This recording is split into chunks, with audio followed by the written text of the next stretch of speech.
it can feel like you're drowning in information out there, especially for those of us trying to, stay on top of the complexities of Indian governance and society. So that's why we're doing this deep dive today. We're going straight to the heart of an issue that affects, well, how our whole system works. Yeah, really going deep on this one. Absolutely. And the issue we're focusing on today is the status of policing in India Report 2024, a study done by Common Cause and CSDS. And what makes this report so important, so valuable for our deep dive, is that it's not just some theoretical thing, No, not at all. It's based on, real conversations with police personnel. Over 8,000 of them, actually. That's right, over 8,000 police personnel across 17 states and union territories. And this gives us, a real ground-level view, a true perspective of what's happening. Precisely, a ground-level perspective. And what we're going to do today is really unpack the key insights from this report, especially for those of you out there who are really, into understanding, the ins and outs of Indian administration. And for those of you grappling with, the challenges that we face as a society. Yes, and we're going to be looking at some of the findings, some of which are surprising, some of which are potentially troubling. Like the support for something called tough methods, which is a bit vague. And the lack of clarity, around the whole concept of torture. That's right. And some serious questions about accountability within the system. We're going to try to peel back the layers and get to the, the heart of it all. Absolutely. And to do that, to have this discussion, we need to make sure we're all on the same page about what we mean by torture. Right.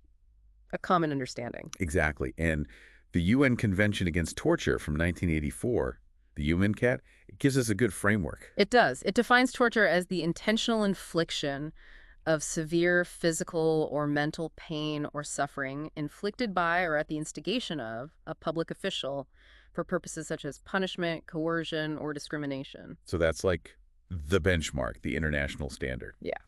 But it's important to understand where India stands on this, right? Oh, absolutely. India's relationship with the UNCAT is crucial.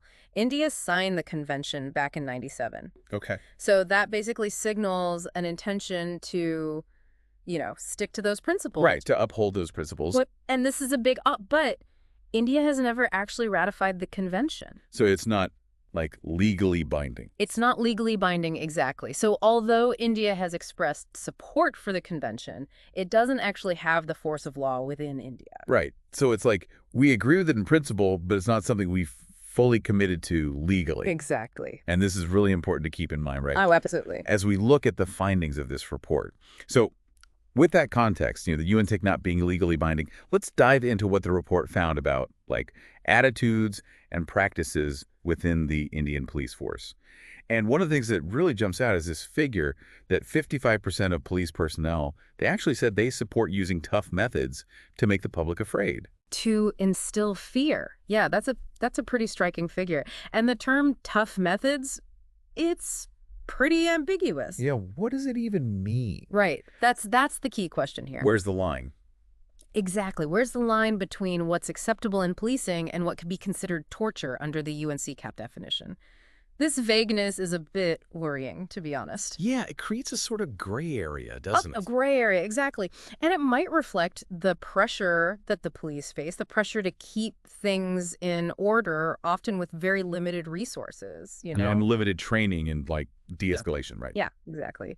So it seems that this acceptance of actions that are, outside the strict legal framework, it goes beyond just tough methods. The report talks about support for, extrajudicial actions, right, things that are, outside the system. Yeah, and the numbers are a bit disturbing. 25% of the police personnel surveyed, they actually justified mob justice. In cases like sexual harassment or child lifting.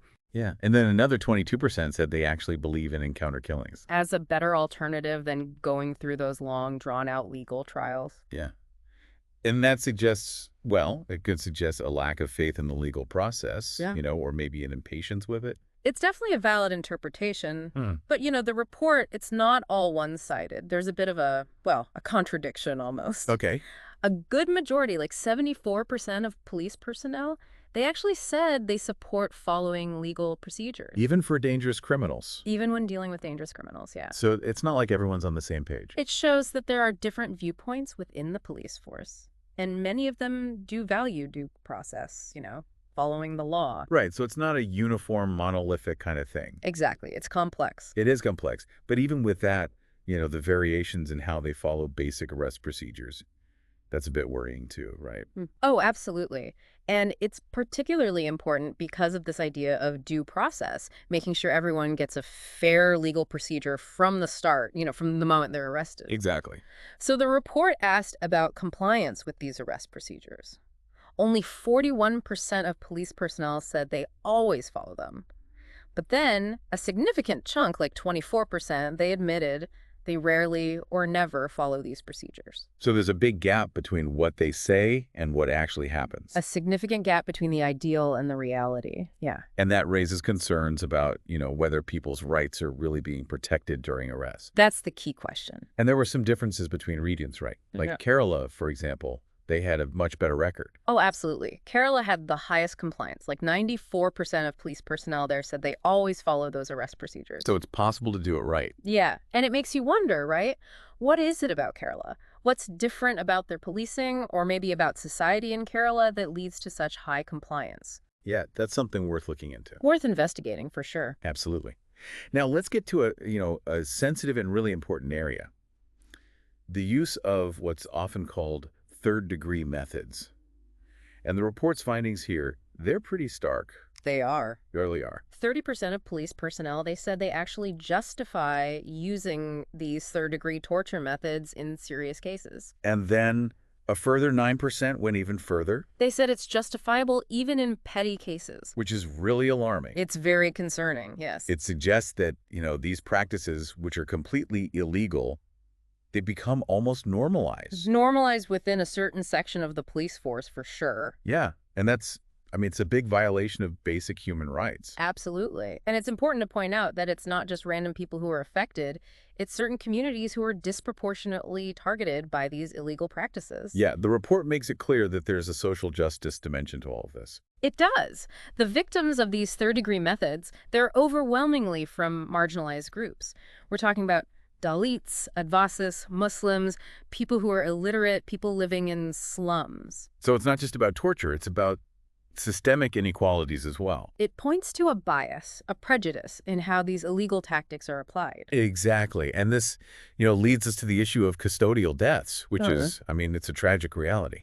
And the report actually presents some conflicting numbers here, which is in itself a bit of a problem. It highlights the challenge, yeah, in just getting accurate information about what's happening. For 2020, the National Crime Records Bureau, the NCRB, they reported 76 custodial deaths. The National Human Rights Commission, the NHRC, reported 70. And then a civil society group, the National Campaign Against Torture, they documented 111 deaths. So we're getting different numbers from different sources. Yeah, which makes it difficult to know, what's the real scale of the problem. Exactly. It suggests that there could be underreporting going on. But even more shocking, perhaps, is that there's just, a complete lack of accountability when these deaths happen. The report highlights that for a 5-year period, from 2018 to 2022, there were 0 convictions in cases of custodial deaths. 0. 0. That's a pretty stark statistic. It is. And it suggests that there's, almost total impunity. Yeah, you can get away with it. It seems that way, yeah. And that raises questions about whether the mechanisms we have for accountability, are they actually working? It raises serious doubts. Because this lack of accountability, it just contributes to an environment where these, tough methods and even outright torture can continue. Because there's no fear of consequence. Exactly. And it's not just within the police force where we see issues. The report points to some, I guess you could say, inaction or a lack of scrutiny from other parts of the justice system, right? Yes. It suggests that other key players might not be doing enough. Let's start with the judiciary. Right. The report found that there's a bit of a trend among lawyers and judges against making police confessions inadmissible in court. So even if someone confesses under duress, it could still be used against them. Potentially, yes. And while the argument is often that this helps to solve cases more efficiently, it does raise concerns about whether enough consideration is given to the possibility of coerced confessions. Right, confessions that might have been obtained through, illegal means. Exactly. And the report also notes that magistrates, who are supposed to be overseeing these procedures, they're often observed just acting as silent spectators. So they're not really engaging with the accused. They're not really looking into the details of the arrest. No, not as actively as they perhaps should be. And this can, even unintentionally, create an environment where procedural violations just slip through the cracks. And what about medical professionals? They're often the first to see someone after they've been in police custody. Right. And their examinations, they're crucial. They're the ones who document any signs of mistreatment. But the report says there are problems with these examinations. Yeah. Yes, it points to inadequacies in the way these examinations are conducted. A lot of the time, they're done by doctors who don't have specific training in forensic medicine. They give examples like eye specialists or anesthesiologists doing these exams. Right, and without that specific forensic training, they might miss subtle signs of torture or ill treatment. Or they might not document them properly. Exactly. And even the National Human Rights Commission, the NHRC, an institution that's specifically there to protect human rights, even they're criticized in the report. They are. The report says that the NHRC has been criticized for not having a clear definition of torture in their own guidelines. So how can they effectively address it if they don't even clearly define it? Exactly. And there are also allegations that the NHRC has a bit of a biased attitude towards victims of torture. Oh, wow. Which is pretty concerning. Yeah, because they're supposed to be impartial, right? Yeah. They should be.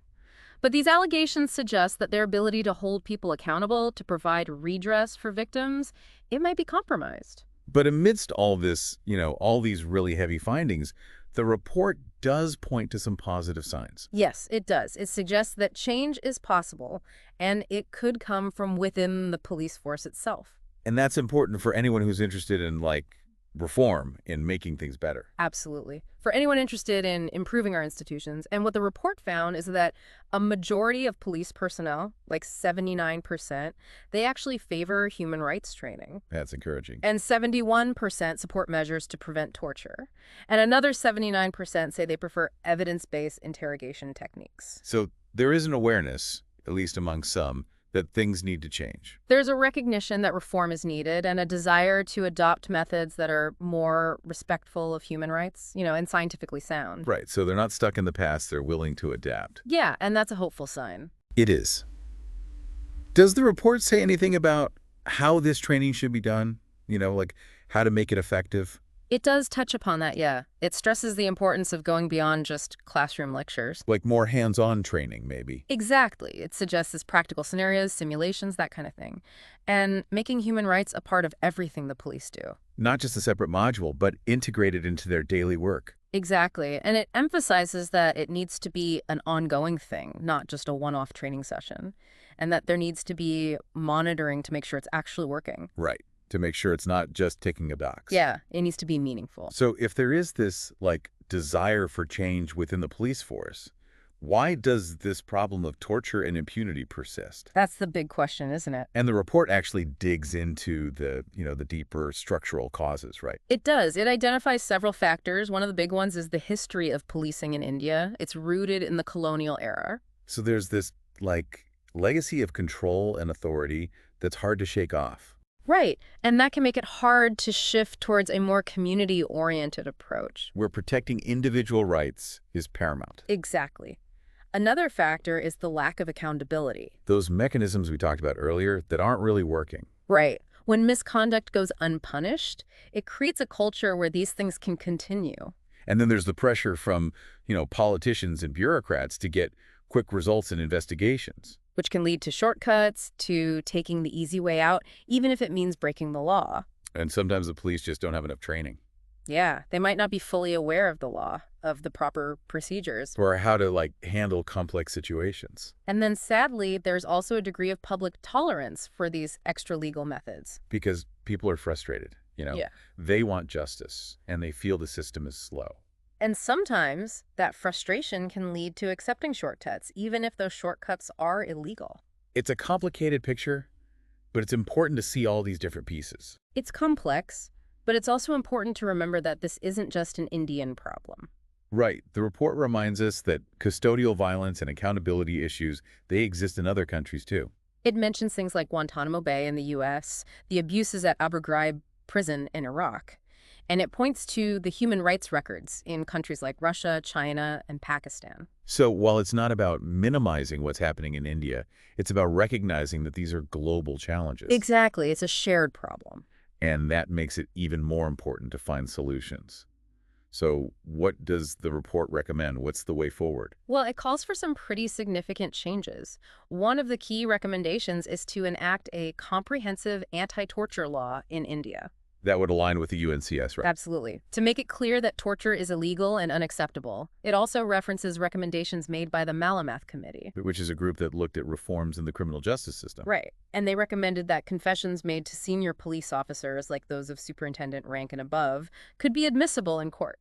But only with strict safeguards to prevent coercion. Exactly. And it also points to a proposal by the Law Commission of India from way back in 1977 in their 69th report.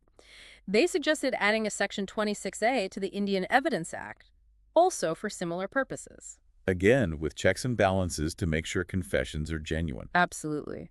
And of course, the report emphasizes the need to finally ratify the UNCAT. To make it legally binding in India. Exactly. It also highlights the importance of implementing the Supreme Court directives that are meant to protect the police from, undue pressure from politicians and bureaucrats. So they can do their job without feeling like they have to cut corners. Exactly.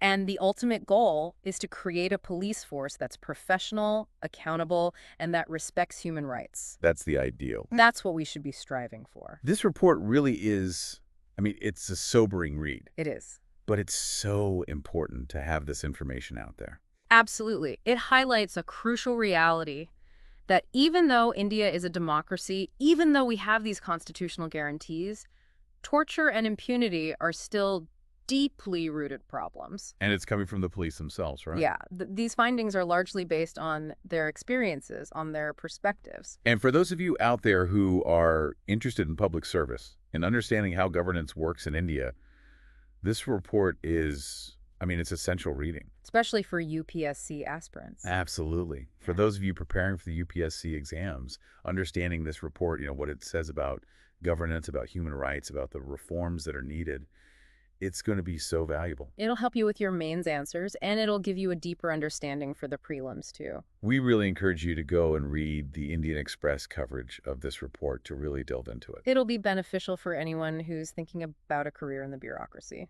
So, after hearing all this, after this deep dive into the status of policing in India Report 2024, what are your thoughts?